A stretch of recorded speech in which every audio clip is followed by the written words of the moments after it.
You've seen it happen. Brilliant people making terrible choices.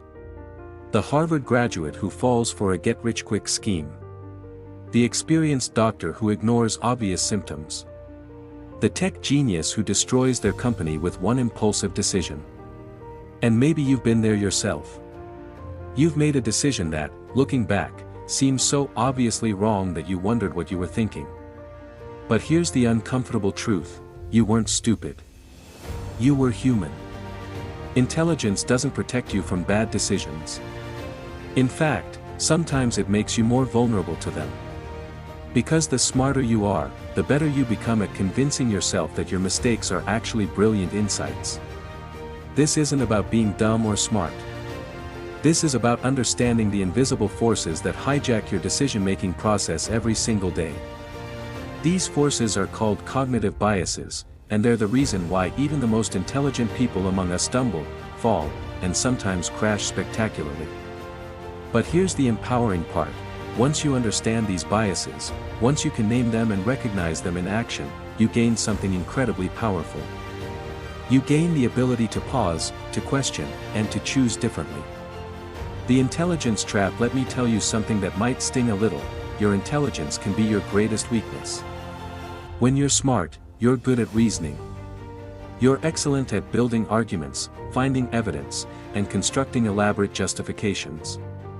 But here's the catch: you're just as good at building those arguments for wrong ideas as you are for right ones.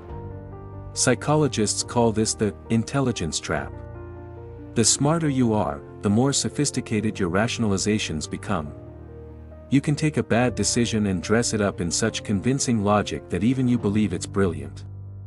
Think about the last time you really wanted something: a purchase you couldn't afford, a relationship that wasn't good for you, a shortcut that seemed too good to be true. Your rational brain kicked in, didn't it? But it didn't talk you out of it.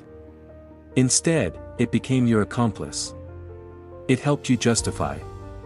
It found reasons why this time was different, why the normal rules didn't apply to you. This is confirmation bias in action, and it's just the beginning. Confirmation bias, your brain's echo chamber. Your brain doesn't want truth. It wants validation. Every day, you're making dozens of decisions based on beliefs you've already formed. And your brain is working overtime to prove those beliefs right, even when they're dead wrong. Confirmation bias is the tendency to search for, interpret, and remember information that confirms what you already believe. It's why two people can look at the same facts and come to completely opposite conclusions. It's why you can watch a debate and come away more convinced of your original position, regardless of which side actually presented better arguments. Here's how it works in your life: you believe you're good at multitasking. So when you successfully send an email while on a phone call, you remember it. You use it as evidence. But the 10 times you missed important details because you were distracted? Your brain conveniently forgets those. They don't fit the narrative. You think you're a good judge of character. So when your gut feeling about someone turns out to be right, you celebrate your intuition. But when you're completely wrong about someone, you blame circumstances, bad luck, or their deception. Never your judgment. This bias isn't just annoying, it's dangerous. It keeps you in bad relationships because you focus on the few good moments instead of the pattern of problems. It keeps you in the wrong career because you remember the days you felt fulfilled and forget the months of misery. It makes you double down on failing strategies because you're searching for evidence that you were right all along. The smartest people fall hardest for confirmation bias because they're better at finding sophisticated evidence for their beliefs. They can cherry-pick studies, quote experts, and build elaborate theories, all in service of proving they were right from the beginning. The sunk cost fallacy: drowning in what's already lost. You've invested 2 years in a relationship that isn't working. Everyone around you sees it. You see it too, if you're honest. But you stay. Because you've already invested 2 years. You've spent $5,000 on a business idea that's clearly failing. Every indicator says cut your losses. But you invest another $1,000. Because you've already spent $5,000. This is the sunk cost fallacy.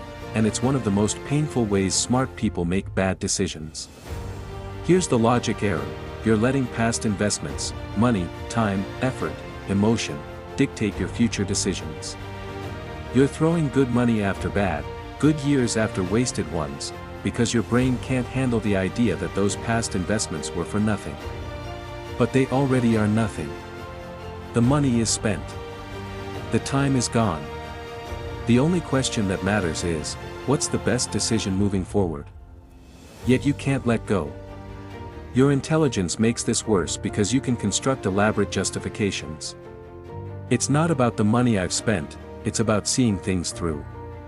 I'm not staying because of the time I've invested, I'm staying because I'm committed. No. You're staying because admitting you were wrong hurts. And the longer you've been wrong, the more it hurts to admit it. Smart people stay in graduate programs they hate because they've already completed 3 years. They keep reading terrible books because they're already halfway through. They remain in careers that drain their soul because they've already built a decade of experience.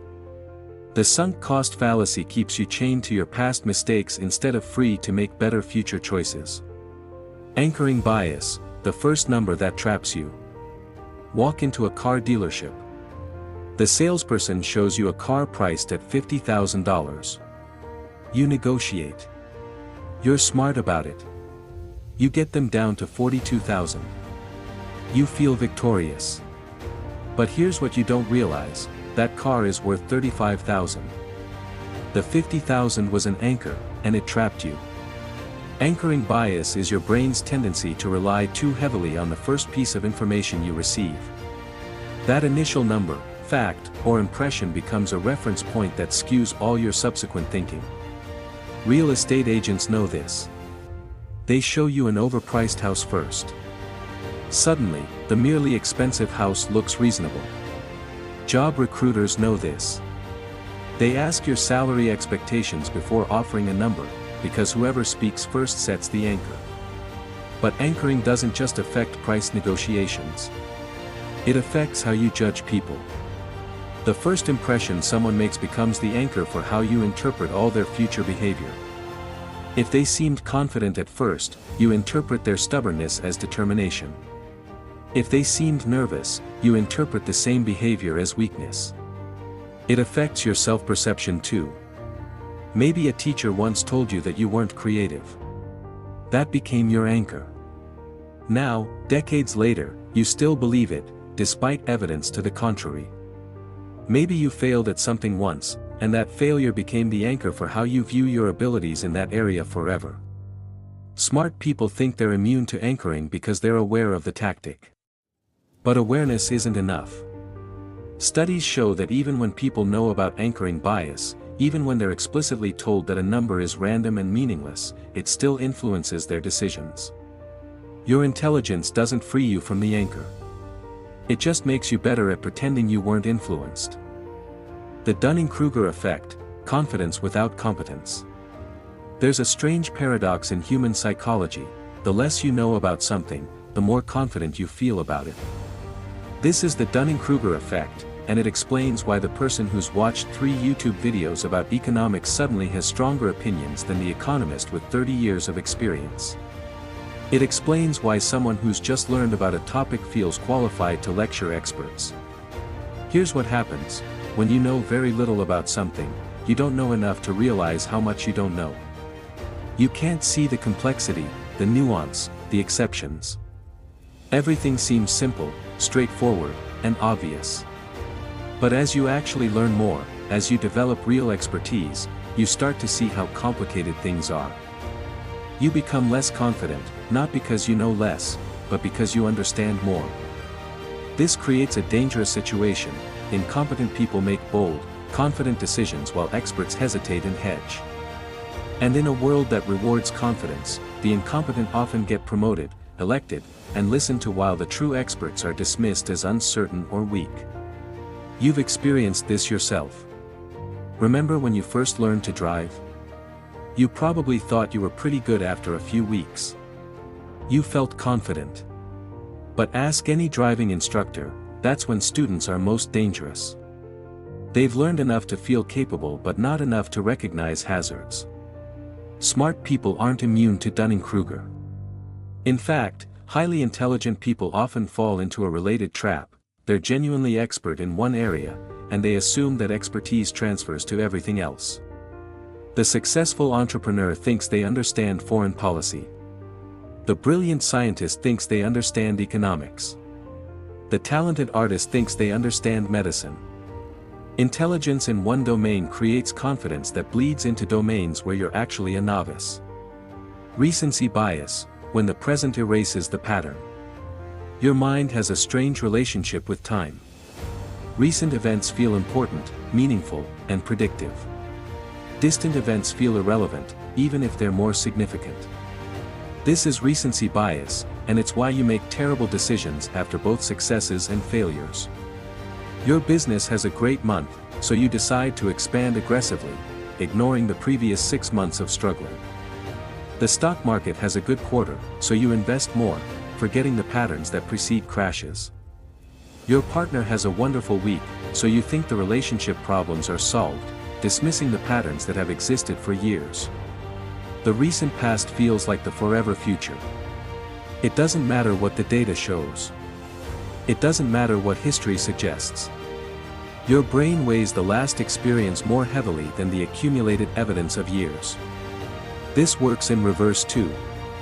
One bad experience can make you forget years of good ones. One rude comment can erase a history of kindness. One mistake can overshadow a pattern of competence. Smart people think they can overcome recency bias by looking at data. But even when you analyze numbers, you unconsciously give more weight to recent data points. You see recent trends as more meaningful, even when they're just noise in a longer pattern. Athletes understand this. After a winning streak, they feel invincible, until they're not. After a loss, they feel like they've lost their edge, until they remember they haven't. Your life isn't determined by what happened yesterday or last week. It's determined by patterns, by trends, by the accumulation of choices over time. But your brain doesn't naturally think that way. It thinks the present moment is the most important moment, and it makes decisions accordingly. Availability bias, the bias of what comes easily to mind. You're more afraid of plane crashes than car accidents. You're more worried about shark attacks than heart disease. You think crime is increasing even when statistics show it's decreasing. Why? Because plane crashes make the news. Shark attacks go viral. Crime stories dominate social media. These dramatic, unusual events are available in your mind. They're easy to recall. And your brain mistakes ease of recall for frequency of occurrence. This is availability bias, and it's making you afraid of the wrong things while ignoring real dangers. You can recall multiple examples of people winning the lottery because those stories are memorable and widely shared. You can't recall the millions of people who lost money because those stories don't make headlines. So you overestimate your chances of winning and buy tickets. You remember the few times your intuition was spectacularly right. You forget the many times it was subtly wrong. So you trust your gut over careful analysis. Smart people are particularly vulnerable to availability bias because they consume more information. You read widely, you follow the news, you're engaged with the world. That's good, except when it fills your mind with vivid but unrepresentative examples that skew your perception of reality. The terrorist attack you read about makes you afraid of terrorism, even though you're statistically more likely to die from falling furniture. The story of the side business that became a billion-dollar company makes you think entrepreneurship is less risky than it actually is. The celebrity who beat cancer makes you think the disease is more survivable than statistics suggest. Your decisions are based on what you can easily remember, not on what's actually likely. And what you can easily remember is determined by what's dramatic, unusual, emotional, and recent, not what's common, normal, and representative. Breaking free, the power of awareness. Here's the truth, you can't eliminate cognitive biases. They're built into your brain's operating system. They're not bugs, they're features, developed over millions of years of evolution to help you make fast decisions with incomplete information. But you can manage them. You can recognize them. You can build systems that protect you from your own mind. Start by understanding that intelligence isn't protection.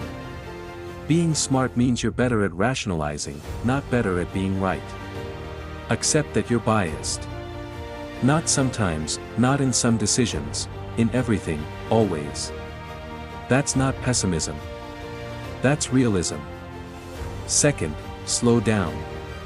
Cognitive biases thrive on autopilot thinking. When you're making important decisions, force yourself to pause. Ask yourself, what bias might be influencing me right now? Am I looking for information that confirms what I already believe? Am I being anchored by an irrelevant number? Am I letting sunk costs trap me? Third, seek contradiction. Actively look for information that disagrees with your position. If you think you should take a job, list all the reasons you shouldn't. If you believe in an idea, research the strongest arguments against it. Your brain won't do this naturally, you have to force it. Fourth, get outside perspectives. Other people can see your biases when you can't. They're not invested in being right. They don't have ego attached to your decisions. Listen to them, especially when they're telling you things you don't want to hear. Fifth, track your decisions. Write down what you decide and why you decided it. Then, months or years later, review those decisions. You'll start to see patterns in your thinking, recurring biases that trip you up. That awareness is gold. Finally, embrace uncertainty. The smarter you are, the more certain you feel, and the more dangerous that certainty becomes. The wisest people aren't those who are always right. They're those who know they might be wrong and make decisions accordingly. Your choice. You're going to make bad decisions. That's guaranteed. But you get to choose what kind of bad decisions they'll be. Will they be bad decisions born from ignorance of your own mind, from confidence in your rationality, from trust in your intelligence, from blindness to your biases? Or will they be bad decisions born from the inherent uncertainty of life, from incomplete information, from unpredictable circumstances, from the genuine complexity of the world? The first kind of bad decision is optional. The second kind is inevitable. Smart people make terrible decisions not because they're not smart enough. They make terrible decisions because they trust their intelligence too much. Because they believe being smart means being right. Because they think awareness of biases is the same as immunity to them. But you're different now. You know. You understand that your brilliant mind is also a flawed instrument. You recognize that your confidence might be unfounded, your convictions might be biased, and your certainties might be illusions. And that knowledge, that humility, makes you not just smarter, but wiser. Because wisdom isn't about making perfect decisions. It's about making better ones, learning from the bad ones, and having the courage to question yourself even when you feel absolutely certain. Your intelligence is a tool. But like any tool, it can build or destroy depending on how you use it. Use it with awareness. Use it with humility. Use it with the understanding that being smart means knowing how dumb you can be. That's not weakness. That's the beginning of wisdom. And that's how smart people finally start making smart decisions.